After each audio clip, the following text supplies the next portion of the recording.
आपने dryland agriculture का नाम तो सुना ही होगा। अब जो ड्राईलैंड एग्रीकल्चर क्या होती है? वैसे ड्राईलैंड एग्रीकल्चर होती है कि जब हम खेती तो कर रहे हैं, पर हम केवल जो है, जो नेचुरल रेनफॉल है, उस पे डिपेंड है। कोई इरिगेशन नहीं दे रहे हैं हम अलग से, केवल नेचुरल रेनफॉल है, जो आ रही है रेनफॉल, उसी पे ही हम डिपेंड है। उसको हम बोलते हैं ड्राईलैंड एग्रीकल्चर। अब जो ड्राईलैंड एग्रीकल्चर है, वो डिवाइडेड है 3 पार्ट में, जैसे dry farming, dryland farming, rainfed farming. तो ये जो तीनों डिवाइड कर रखे हैं, वो ऑन द बेसिस ऑफ जो रेनफॉल होती है इनमें, उसके अनुसार जो इनको डिवाइड कर रखा है। जैसे ड्राई फार्मिंग है, तो ड्राई फार्मिंग है वो वहाँ पर होती है, उन एरिया में होती है जहाँ पर जो एनुअल जो रेनफॉल है वो 750 mm से कम होता है। और जो ड्राईलैंड फार्मिंग है वो उन एरिया में होती है जहाँ पर जो एनुअल रेनफॉल है वो 750 mm से ज़्यादा होता है। और जो रेनफेड फार्मिंग है वो वहाँ पर होती है जहाँ पर जो एनुअल रेनफॉल है वो 1150 mm से ज़्यादा होता है।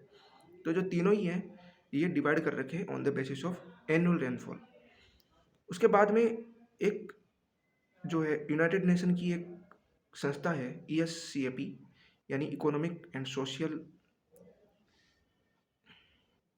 Commission on off Asia and Pacific. तो इसने जो है केवल ये माना कि जो ड्राईलैंड एग्रीकल्चर है उसको 2 पार्ट में डिवाइड किया जा सकता है, एक तो ड्राईलैंड फार्मिंग और एक होता है रेनफेड फार्मिंग। उसके अकॉर्डिंग उन्होंने बताया कि जो ड्राईलैंड फार्मिंग है उसमें जो रेनफॉल है वो 800 mm से नीचे होती है, जबकि जो रेनफेड फार्मिंग है उसमें रेनफॉल जो है वो 800 mm से ज़्यादा होती है।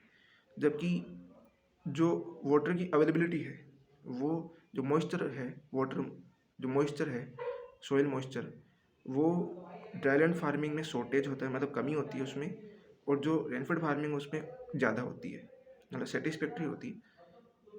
और हम कह सकते हैं जो ड्राईलैंड फार्मिंग है उसमें जो क्रॉप की फेलियर जो चांसेस है वो कम रहता है, जबकि रेनफेड जो उसमें एग्रीकल्चर रेनफेड फार्मिंग में क्रॉप जो फेलियर है वो चांसेस कम रहता है, जबकि ड्राईलैंड में ज़्यादा रहता है।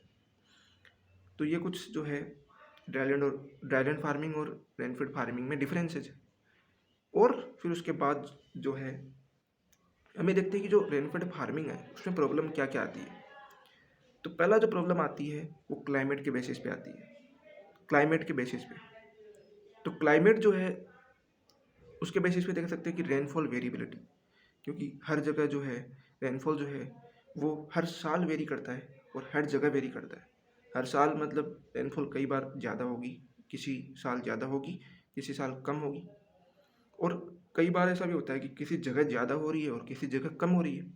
तो रेनफॉल जो वेरिएबलिटी है वो अलग अलग जगह अलग अलग है।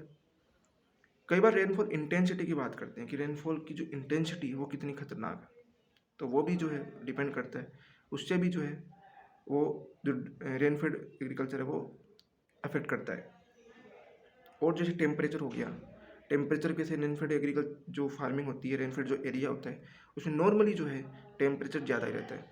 तो टेम्परेचर जब ज़्यादा रहता है तो वाटर जो जो ट्रांसपैरेशन होता है, जो प्लांट से जो ट्रांसपैरेशन होता है वो ज़्यादा होता है, जिससे क्या होता है वाटर स्ट्रेस जो है वो डेवलप हो जाता है।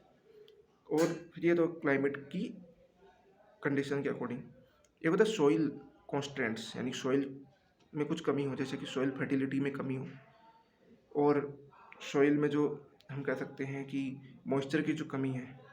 और जैसे कुछ सॉइल होती है, जैसे ब्लैक सॉइल होती है, रेड सॉइल होती है, तो इनमें क्या होता है कि जब इनमें जैसे हार्वेस्ट हो जाती है क्रॉप, उसके मतलब हार्वेस्ट जब सोइंग करते हैं उसके बाद में जो है इनमें क्या हो जाती है, हार्ड हो जाती है, जो टॉप लेयर होती है वो हार्ड हो जाती है, जिसमें जो सीडलिंग है वो ग्रो नहीं कर पाता। तो उसकी वजह से भी जो है यहाँ पर प्लांट पॉपुलेशन कम हो जाती है। तो ये सॉइल की वजह से होती है। तीसरा है कि सोशियो इकोनॉमिक जो कॉन्स्टेंट्स है। सोशियो इकोनॉमिक मतलब कि सोशल, मतलब नॉर्मली जो देखा जाए तो फार्मर्स के पास उतना वो नहीं होता, मतलब इतना मनी, मतलब इतने पैसे नहीं होते। और ज़्यादातर जो है जो रेनफेड एग्रीकल्चर में जो फार्मर जो फार्मिंग करते हैं वो रिस्क बियरिंग एबिलिटी उनमें नहीं होती। मतलब वो क्या करते हैं, वो सोचते हैं कि मैं कम से कम पैसा लगाऊं, जिससे क्या हो कि मेरी जो नॉर्मल जो है मुझे यील्ड मिल जाए, नॉर्मल मैं पैसे कमा लूँ। तो इस तरह से जो है ये होता है। और मेनली लेबर की भी कमी रहती है उसमें। तो लेबर की कमी की वजह से जो है वीडिंग भी अच्छे से नहीं हो पाती, और जब वीडिंग नहीं हो गई तो फिर क्या होगा, यील्ड भी कम हो जाएगी क्योंकि कंपटीशन ज़्यादा हो जाएगा। तो इस तरह से होता है। कुछ जो है और भी कुछ कमियां होती है, जैसे मैं कह सकता हूँ कि एक तो हो गया यही अपना क्लाइमेट हो गया, एक हो गया सॉइल की कॉन्स्टेंट्स, और जो हम क्या बोल सकते हैं,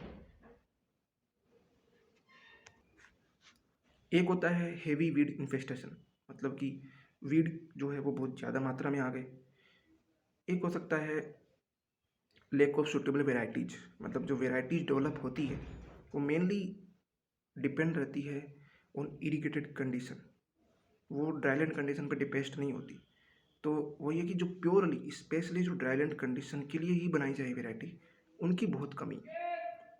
तो एक हो गया अपना लैक ऑफ सुटेबल वेराइटीज़, एक हो गया अपना कल्टीवेशन प्रैक्टिस होती है, कि जो हम कल्टीवेशन प्रैक्टिसेस करते हैं जो लगातार चली आ रही है पुराने सालों से, तो वो जो है उसमें भी कुछ कमी रहती है। उसकी वजह से क्या होता है, जो ड्राईलैंड एग्रीकल्चर जो है उसमें प्रॉब्लम आती है, यील्ड उतनी नहीं मिल पाती। तो ये सब है ड्राईलैंड एग्रीकल्चर। आपको एक फैक्ट बताता हूँ कि नॉर्मली अपने जो इंडिया में टोटल जो एरिया, नॉर्मल जो इंडिया जो एरिया है, जियोग्राफिकल एरिया, वो है 328.12 मिलियन हेक्टेयर। उसमें से जो खेती होती है वो 143 मिलियन हेक्टेयर पे होती है, जबकि जो ड्राईलैंड एग्रीकल्चर है वो लगभग ये मान सकते हैं आपके 90 मिलियन हेक्टेयर पे है। तो बहुत बड़ा जो एरिया है वो ड्राईलैंड जो है एरिया है या रेनफेड एरिया है, जिसमें जहाँ पर खेती केवल रेनफॉल के माध्यम से होती है।